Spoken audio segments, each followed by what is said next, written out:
कि जानो निज मत, मैं कितना बुद्धिमान हूं ये आप भी जानते हो, सर्वज्ञ हो, और मैं अपनी बुद्धि को जानता हूं कि मैं कितना हूं। और भक्त चरित्र का वर्णन करने में, टीका करने में, टीका करने वाला मूल रचयिता के भाव से संबद्ध होगा तभी वह वास्तविक टीका को लिख सकेगा। तो आपने जो भक्तों का चरित्र वर्णन किया है तो वह देख करके वर्णन किया है, भक्त का चिंतन किया और उन भक्तों ने आपके सामने अपने चरित्र को प्रकट कर दिया, अपने ज्ञान को, वैराग्य को, भक्ति को उन भक्तों ने आपके सामने स्पष्ट कर दिया, तब आपने उसका गान किया। इतनी क्षमता मुझमें तो नहीं है कि मैं टीका लिखने में उनके चरित्रों को, मेरे सामने वो चरित्र कैसे आवेंगे, इसलिए मैं वर्णन करने में असमर्थ हूं। लेकिन हमने श्रीमद् भागवत में ये बात सुनी है कि द्रुमन प्रवेश कियो ऐसे ही कहा। ये श्री सुखदेव जी वन में पहुंच गए, पीछे पीछे पिता वेदव्यास जी विरह कातर हो करके बेटा बेटा कह करके लौटाना चाहते थे, उनको वियोग था। वेदव्यास जी को मात्र पुत्र वियोग नहीं था, वेदव्यास साक्षात भगवान थे और ज्ञान वैराग्य भक्ति में किसी प्रकार से कोई कम नहीं थे।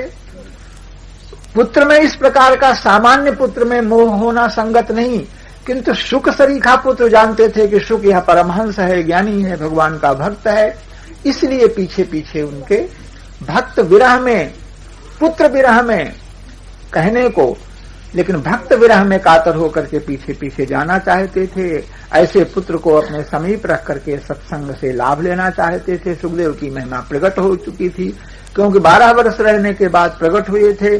भगवान का आश्वासन था, शंकर जी का आशीर्वाद था, इसलिए पीछे पीछे। तो सुखदेव जी ने क्या किया कि द्रुमन प्रवेश कियो। जब देखा कि पिताजी लौट नहीं रहे हैं, इनको कैसे वापस किया जाए, तो उन्होंने वृक्षों में प्रवेश होकर के उत्तर दिया। जब यह कहीं भी दिखाई नहीं पड़े सुखदेव जी वृक्षों में व्याप्त हो गए। योगी जो होता है, सिद्ध जो होता है, वह जल में जल बन करके प्रविष्ट हो जाएगा, अग्नि में अग्नि हो जाएगा, वायु में वायु। इस स्थिति को प्राप्त थे श्री सुखदेव जी महाराज। उन्होंने वृक्षों में व्याप्त होकर के वृक्षों से प्रतिध्वनि आई, सुको हम सुको हम, मैं सुखदेव हूं, मैं सुखदेव हूं। वृक्षों से आती हुई प्रतिध्वनि को सुनकर के श्री वेदव्यास जी महाराज ने सुखदेव जी के स्वरूप को और अच्छी तरह से समझ लिया कि यह ब्रह्मलीन योगी है, और लौट करके चले आए। प्रियादास जी कहते हैं कि जिस तरह से सुखदेव जी ने वृक्षों में व्याप्त होकर के पिता को उत्तर दिया, योगी को यह सामर्थ्य होती है, उसी तरह से आप मुझ में प्रविष्ट होकर के और टीका को कहवाइए, करवाइए। मैं टीका को करने में समर्थ नहीं हूं, लेकिन आपसे प्रार्थना करता हूं आप मुझ में प्रविष्ट होकर के मेरे द्वारा, मेरे मुख से आप टीका को बोलिए और मैं लिखूं। इस तरह से टीका हो सकेगी।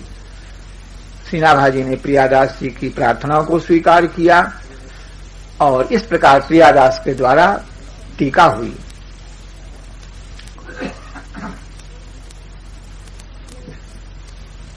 आगे एक कवित्त में इसकी टीका का नाम भक्ति रस बोधिनी रखा गया। भक्ति के जो 5 रस हैं, शांत, दास्य, सख्य, वात्सल्य और श्रृंगार, इन 5 रसों का यथास्थान भक्तमाल में और प्रियादास की टीका में इनका पोषण हुआ है, इनका वर्णन हुआ है। इनके रहस्यों का, भक्ति का वर्णन और रस का वर्णन संभव नहीं है, क्योंकि वह एक सूक्ष्म वस्तु है। भक्ति का वर्णन नहीं हो सकता और माया का भी वर्णन नहीं हो सकता। लेकिन माया से मोहित किसी मनुष्य का चरित्र कहने लग जाओ तो माया का चरित्र वर्णन हो जाएगा। इसी तरह से किसी प्रेमी अनुरागी भगवान के भक्त की कथा कहने लग जाओ, भक्त कैसे कह रहा है, कैसे बोल रहा है, क्या कर रहा है, इसको कहने लग जाओ तो भक्ति का वर्णन हो जाएगा। अलग भक्ति का वर्णन नहीं हो सकता है। तो इन 5 रसों का वर्णन, 5 रसों के भक्तों का वर्णन करके श्री प्रियादास जी ने इस टीका का नाम भक्ति रस बोधिनी रखा। 5 प्रकार की जो भगवान की प्रेमापरा भक्ति जो है वह उसके रस का बोध कराने वाली है, ज्ञान कराने वाली है। और इसके बाद टीका की आप बड़ाई करने लगे। नाभाजी के उपक्रम में ही, भूमिका में ही प्रियादास जी ने रची कविताई सुखदाई लागे निपट। वाह, क्या कहना, कैसी बढ़िया टीका, सुख देने वाली टीका रची गई। जो सुभाई और सच्चाई, एक वस्तु अच्छी लग रही है लेकिन वह मिथ्या है तो उसका कोई महत्व नहीं। अच्छी भी लग रही हो और सच्ची भी हो, उसका महत्व है। तो यह हमारी टीका सुंदर भी है, काव्य के गुणों से युक्त है और सच्ची है, इसलिए सुभाई और सच्चाई है। और प्रायः काव्यों में दोष हुआ करते हैं, काव्यों के गुण होते हैं, काव्यों के दोष होते हैं। ओज प्रसाद माधुर्य ये काव्यों के गुण हैं, और पद दोष और वाक्य दोष और वाक्यार्थ दोष, ये 3 प्रकार के दोष होते हैं। पद का दोष होता है,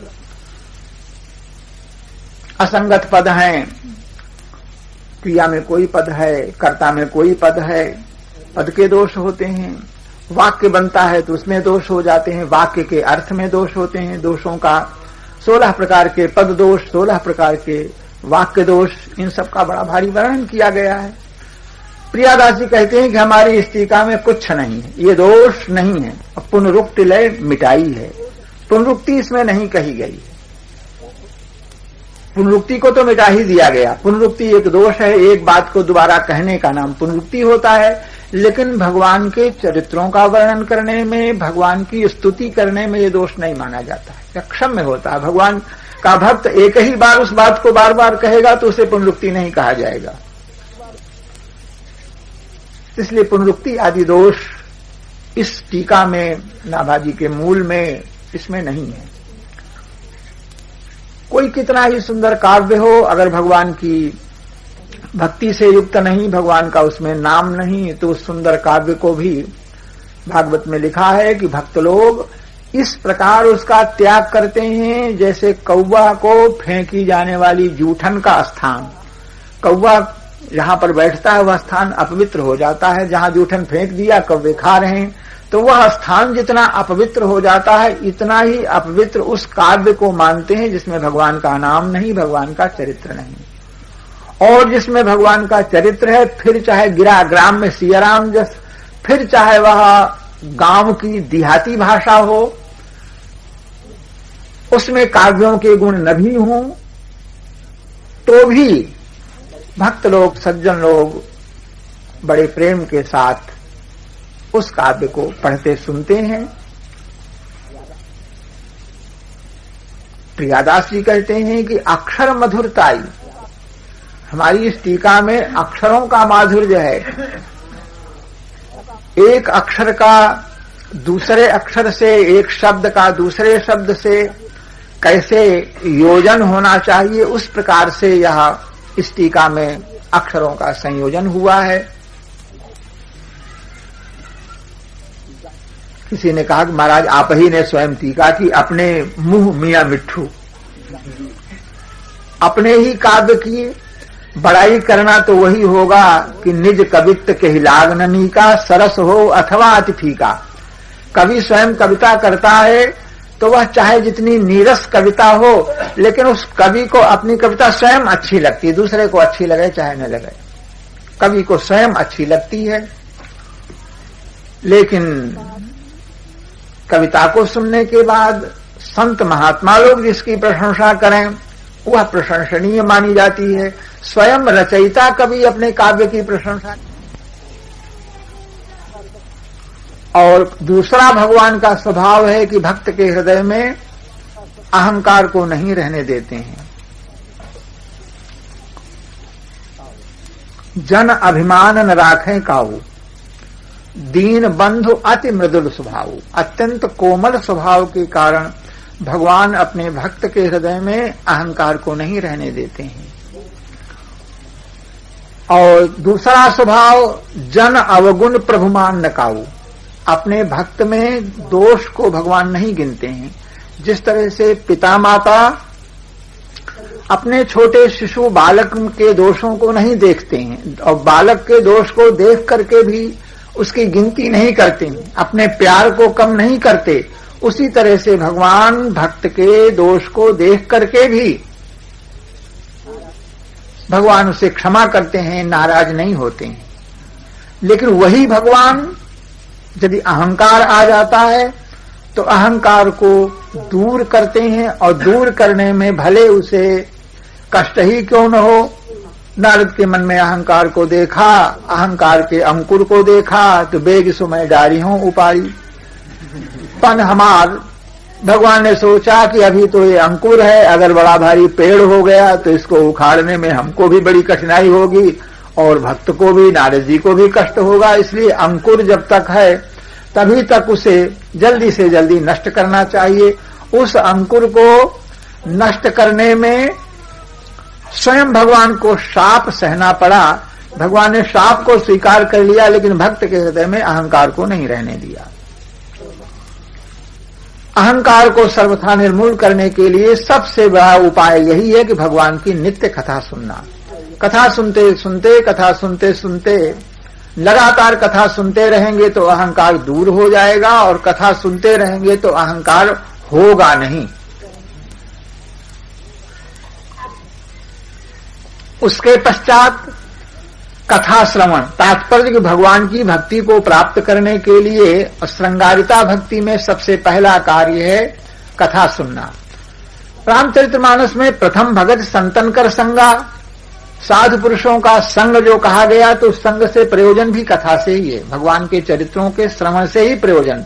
संतों के समीप जाकर के बैठेंगे तो भगवान के चरित्र, भगवान के गुण सुनने को मिलेंगे। पहली भक्ति है भगवान के।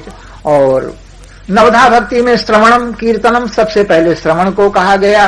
प्रियादास के इस उपक्रम में भी सबसे पहले भगवान की कथा सुनने का आदेश दिया गया।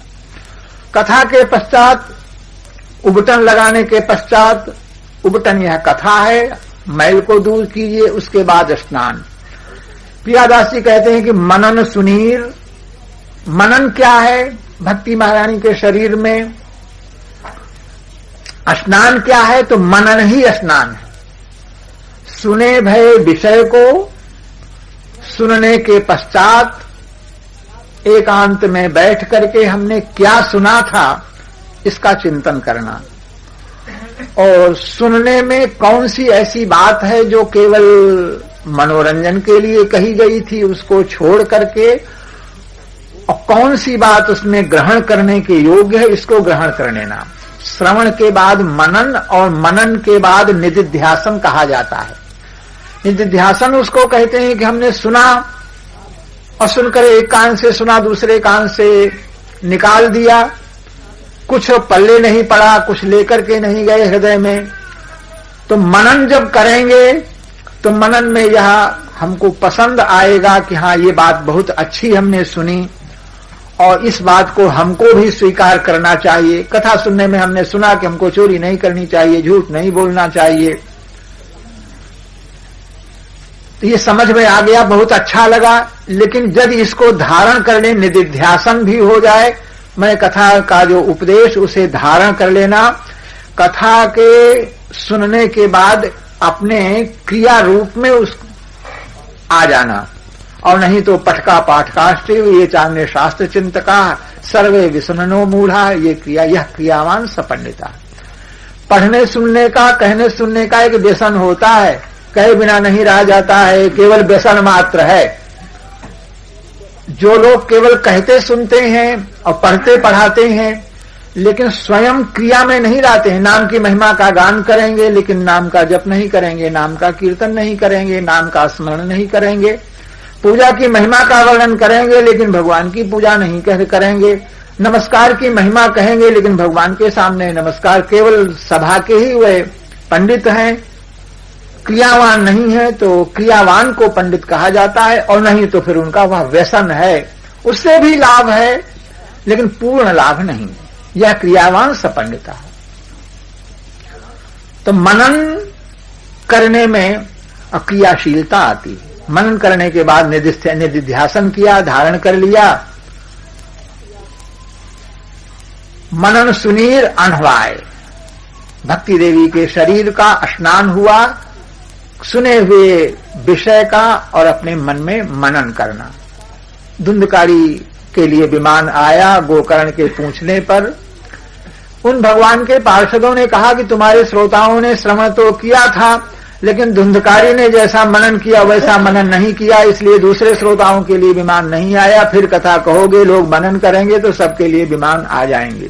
तो बिना मनन के और वह श्रवण जो है वह विशेष फलदायी नहीं हुआ। श्रवण फलदायी तब होता है जब उसका मनन किया जाए और निधिध्यासन हो। इसके बाद स्नान के पश्चात शरीर को वस्त्र से पोंछना, मोटे वस्त्र से पोंछना। स्नान के बाद भी और रोम के छिद्रों में, कूपों में मल के कणों की संभावना रह जाती है।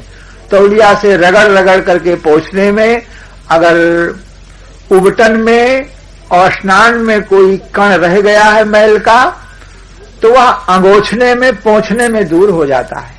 प्रियादास के कहने का तात्पर्य कि विशुद्ध पूर्ण निर्मलता होनी चाहिए, कहीं थोड़ा सा दोष न रह जाए, कहीं निर्मलता, इतनी निर्मलता होनी चाहिए। रगड़ रगड़ करके पोंछ करके रोम कूपों में भी मैल का कण जो है वह न रह जाए शरीर में।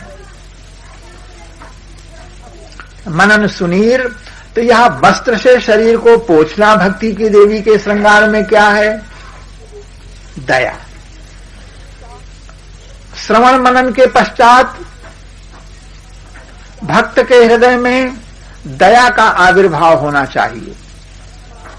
सब प्राणियों में भगवान समान रूप से व्याप्त हैं। यह भाव आने पर हृदय में दया संभव हो जाती है। और भक्त हृदय जो होता है वह लंगड़े लूले अपंग, दया उसे कहेंगे जो किसी प्राणी के दुख को देख करके सहन न कर पाना और दुख को दूर करने का उपाय करना। कुछ उपाय नहीं बनता है तो दुखी को देख करके भगवान के नाम को लेना, भगवान नाम उच्चारण करना, अंतिम यह उपाय है, दूसरा कुछ संभव नहीं। बहुत से दुखी लोग सामने आते हैं, किसके किसके दुख को हम दूर कर पाएं, लेकिन दुखी को देख करके हृदय द्रवीभूत हो जाना और उसके आत्म कल्याण के लिए भगवान का नाम लेना और यथाशक्य यथासंभव शरीर से वाणी से भी प्रयत्न करना।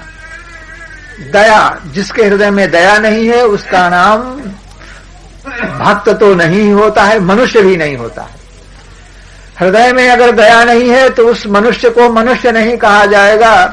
दया जिसके हृदय में नहीं है उसकी राक्षस संज्ञा होती है, कठोर हुआ रहता है। भगवान के भक्त न कामहे हम गतिमीश्वरात् पराम, भगवान के भक्तों से अपने भाव प्रकट किया कि हम श्रेष्ठ गति को नहीं चाहते, ऐश्वर्य को नहीं चाहते। रंतदेव ने कहा कि जितने लोग दुखी हो रहे हैं, मान लिया अपने पापों से दुखी हो रहे हैं, तो वरदान यही मांगा कि इनके पापों का फल मैं भोगूं और मेरा अगर कोई पुण्य हो तो ये लोग सुखी हो जाएं। इतनी बड़ी दया रंतदेव जी के हृदय में थी। 48 दिन के बाद आए हुए अन्न जल को दुखी गरीब भूखों को आपने दिया, भगवान का दर्शन किया। तो दया होना यह शरीर को पोंछने के समान है। कथा सुनने के बाद, अहंकार की निवृत्ति के बाद भक्त के हृदय में दया होना चाहिए, दया लाना चाहिए। देखो, कहो कि दया कैसे लाएं, तो ये मौखिक जो ज्ञान है, मुंह के द्वारा जो ज्ञान कहा जाता है उसका लाभ कम होता है। कमरे में बैठ करके दीपक की चर्चा करें तो कमरे का अंधकार दूर नहीं होगा, केवल लड्डू की कथा कहने से भूख नहीं भागेगी, ये बात तो है। लेकिन इतने पर भी एक भूखा पड़ा हुआ था, एक आदमी भोजन करके आया, तो क्या भोजन किया तो बताया उसने कि सारी वहां पर लड्डू खाया, पूड़ी खाया, ये सब। बता चुका तो उसका क्या खाया, फिर बताओ, तो फिर बताओ। बार बार उससे पूछ करके उस भोजन की और लड्डू पेड़ा की चर्चा सुन करके संतुष्ट होना चाहता था। कहता था हम भूखे हैं। तो चर्चा से भी हमको जो है वह संतोष आता है।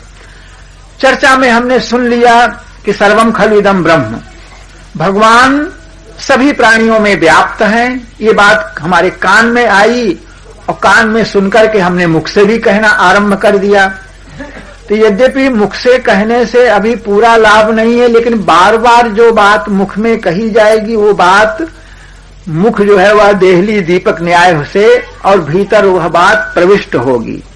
इसलिए उस मौखिक ज्ञान को भी बारंबार उसकी आवृत्ति करना, यही विशुद्ध ज्ञान को प्राप्त करने का साधन है। किसी भी दुखी देखकर को अभी हमको विश्वास नहीं है कि सर्वम खलु इदं ब्रह्म, लेकिन सामने कहीं कोई हुआ, अरे भाई भगवान सब जगह व्याप्त है। इस बात को अगर बार बार कहेंगे, बार बार अभ्यास करेंगे तो धीरे धीरे वह ज्ञान जो है वह दृढ़ हो जाएगा। तो इसीलिए दया मन में नहीं है, लेकिन भगवान सर्वव्याप्त है, प्राणी पर दया करनी चाहिए। हृदय में नहीं भी है और करनी चाहिए, इतना मान करके अगर वह दया करता है, दुखी के दुख को दूर करता है, तो वह दयालु बन जाएगा, दया गुण का उसमें आविर्भाव हो जाएगा। शरीर को स्नान के बाद, शरीर को पोंछने के बाद अब वस्त्र धारण किए जाते हैं, क्योंकि नग्न शरीर देखने के योग्य नहीं होता है। नग्न जो है वह नंगा, नंगा माने गंवार होता है। जो वेद शास्त्र की मर्यादा को नहीं मानते हैं, पिता माता की आज्ञा को नहीं मानते हैं, उनको नग्न कहा जाता है। नग्नजित राजा थे, ऐसे दुष्टों को उन्होंने विजय किया, तो इसलिए नग्नजित उनको कहा गया। उनकी कन्या नाग्नजिती हुई। तो नग्न शरीर जो है वह दर्शन के योग्य, देखने के योग्य नहीं होता है। इसलिए श्रृंगार में वस्त्र जो है सबसे पहले चाहिए, वस्त्र की सबसे अधिक आवश्यकता है। दूसरी वस्तु तो बाद में चाहिए, लेकिन वस्त्र चाहिए। भक्ति देवी के शरीर में वस्त्र क्या है, तो प्रियादास जी कहते हैं कि नमन बसंत, नम्रता जो है यह वस्त्र है। अगर किसी में नम्रता नहीं है तो समझो कि वह नंगा है। स्वार्थवश धनी मानियों की चापलूसी करना, नम्रता करना, वो नम्रता से प्रयोजन नहीं है। भक्त के सामने, भगवान के सामने दैन्य का कथन करना, इसको आत्मविज्ञप्ति कहा गया है। अपनी विज्ञप्ति, मैं कैसा हूं, आप कैसे हैं, इसमें अपनी दीनता। और इस दीनता का वर्णन ऋषियों ने बड़े बड़े भारी शब्दों में किया। चाहे तुलसी की दीनता देखो, नाभाजी की देखो, सूरदास की दीनता देखो। तो दीनता कहने में अपने को सबसे बड़ा पापी, सबसे बड़ा नीच उन लोगों ने कहा। यामुनाचार्य, भगवान शंकराचार्य, इन लोगों ने अपनी दीनता, तो अपनी दीनता क्या, वो दयनीय दैन्यता के वाक्यों को कहकर के उन लोगों ने साधकों को उपदेश दिया कि इन वाक्यों का आश्रय लेकर के अपनी दीनता भगवान को अर्पण करो, निवेदित करो। इन वाक्यों को, न निंदितम कर्म तदस्य लोके, ऐसा कोई निंदित काम ही नहीं जिसको हजारों बार हमने न किया हो। भगवान शंकराचार्य कहते हैं संसार के जितने निंदित कर्म हैं, कोई ऐसा निंदित कर्म नहीं है जिसको हजारों बार, लाखों बार मैंने न किया हो।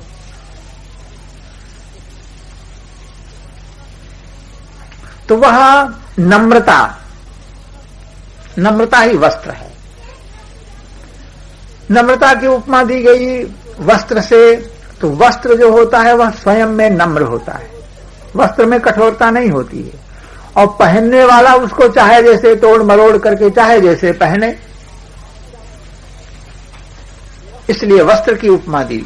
वस्त्र जो है वह छिद्र को, दोष को ढकने वाला होता है। नम्रता से जीव के दोष जो है वह ढक जाते हैं। जिसमें नम्रता है, दोष होना स्वाभाविक है, कोई दोष होता भी है तो वह नम्रता से ढक जाता है, वस्त्र से छिद्र ढक जाते हैं। दूसरी बात, वस्त्र से और जाड़ा गर्मी से बचत हो जाती है।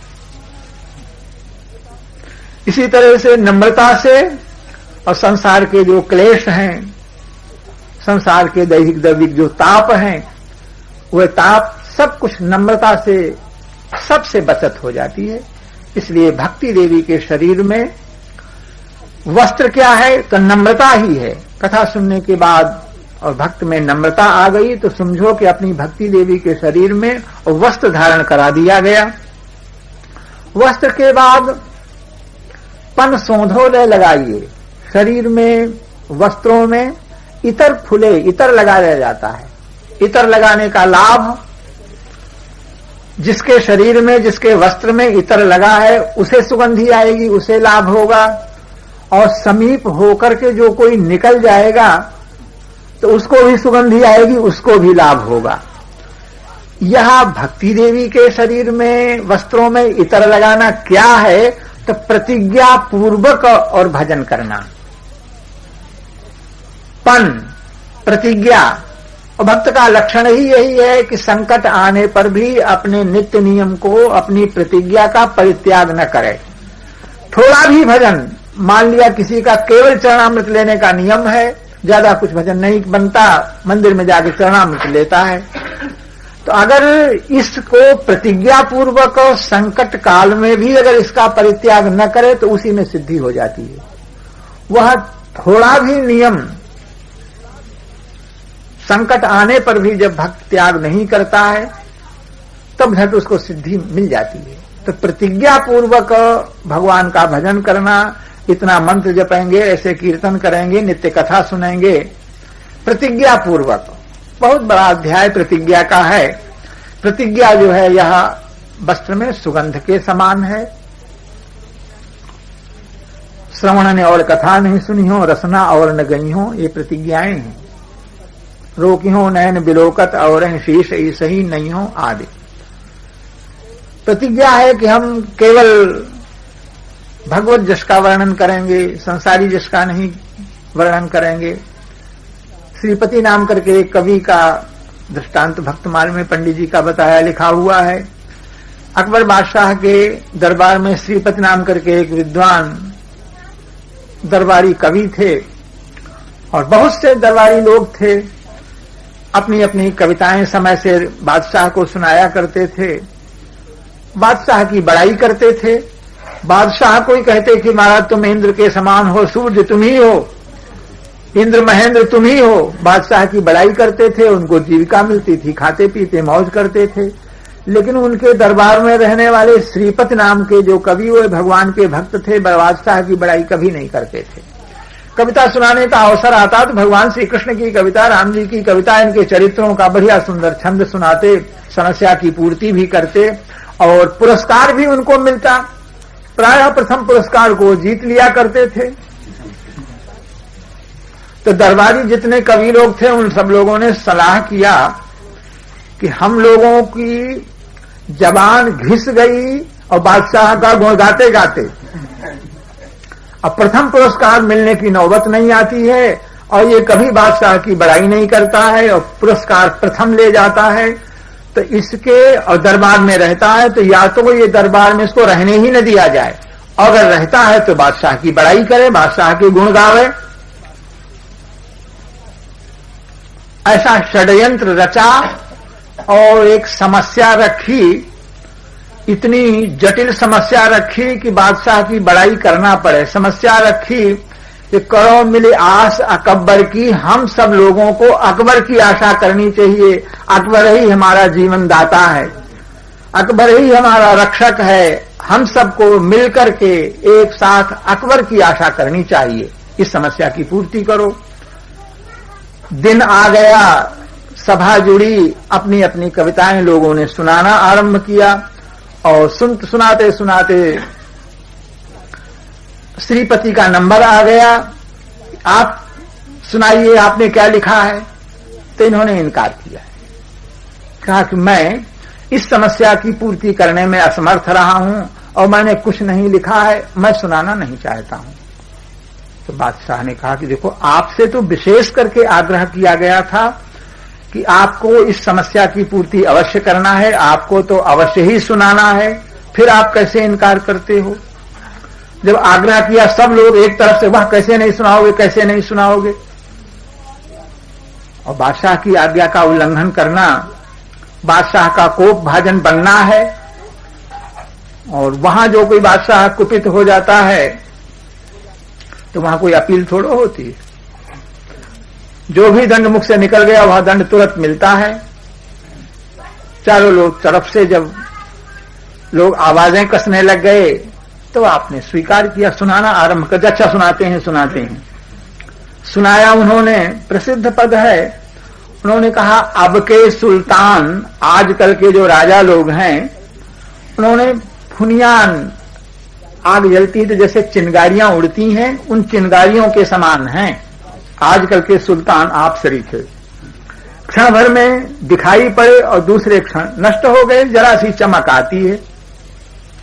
और लेकिन ऐसे होने पर भी बांधत पाग आडंबर की पाग बांधते हैं कि मैं बहुत बड़ा हूं। आडंबर उनके मन में, अहंकार उनके मन में बहुत बड़ा होता है।